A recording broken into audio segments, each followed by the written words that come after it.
Laura, you're up on deck. Andrew DeVigal, there is no screen. I love watching my daughter absorbed in activities. It's a reminder in this time of fragmented media consumption and multitasking, how we're naturally drawn to the uninterrupted experiences. Have a good book, she's all in, end to end, no tweeting to her preschool friends. Just like the old days with a long read and a great movie, you go through it without interruption. This belief has been an operating framework when I was at the New York Times. We had a number of great examples in the past couple of years where we told stories seamlessly with multimedia components. One successful example allowed the voice of a young autistic man to be heard within a written story. I drew up a framework that illustrates the blending of multimedia elements to story. The backbone narrative has a beginning and middle and end, and you can't see that here, unfortunately. It could be told in text, video, or even a graphic, complete with story arcs, emotional beats, and crescendos. The main narrative is an organizing structure that allows the audience to explore elements of the story while still aware of where they left, or better yet, never leaving the experience in the first place.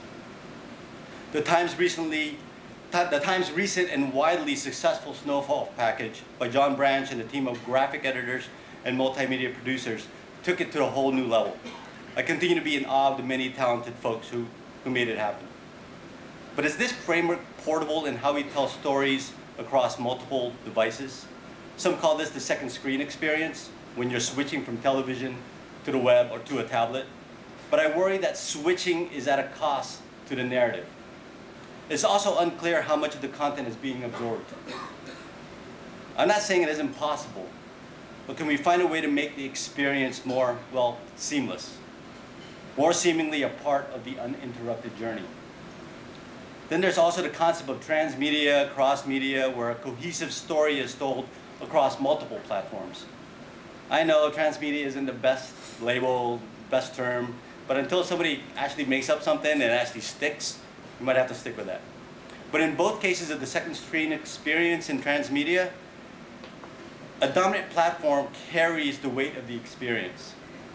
As a result, we start to design in platform with the platform in mind, rather than focus on the experience. I have to admit that even at the Times, I sometimes started with the format, especially when balancing the use of templates versus the desire to truly innovate. It was easy to return to what you've done before under tight deadlines.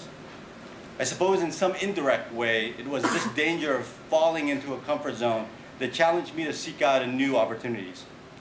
So back in September, I left the New York Times and I moved to Portland, Oregon to find my adjacent possible. I joined the interactive studio Second Story, where we're elevating the art of storytelling. It's a place where not only telling a story through multiple media, but also through multiple channel installations. To me, it seems like a natural next step in how we engage audiences, through experiences that blend technology and storytelling, not only across digital channels such as mobile web, touch tables, and video walls, but also in public spaces. Thank you, Jay. This new ecosystem will allow journalists, content creators, and curators to surface relevant stories and information, while context providers and audience tell their personal connection to that narrative. So how do we meet the needs of this member of this new ecosystem to tell a compelling story? Is it possible to deliver an uninterrupted experience of a single narrative across multiple platforms while leveraging new technologies such as sensing and facial recognition? How about stories that leverage the appropriate content specific to distribution models and engage this new ecosystem? I think it is. It's an exciting space. I bet my journalism career on it. But I urge us to initiate our concepts less on platforms and screens, but to start with exploring with what we want our members of this new ecosystem to experience. We need to think beyond the screen and quite possibly even think that there are no screens. Just like Neo from The Matrix, it wasn't until he realized that the spoon didn't exist that he opened his mind to the real world. So in our concept phase, we shouldn't shackle ourselves by the screen's limitations. We should open up to new and uncharted experiences. Thanks.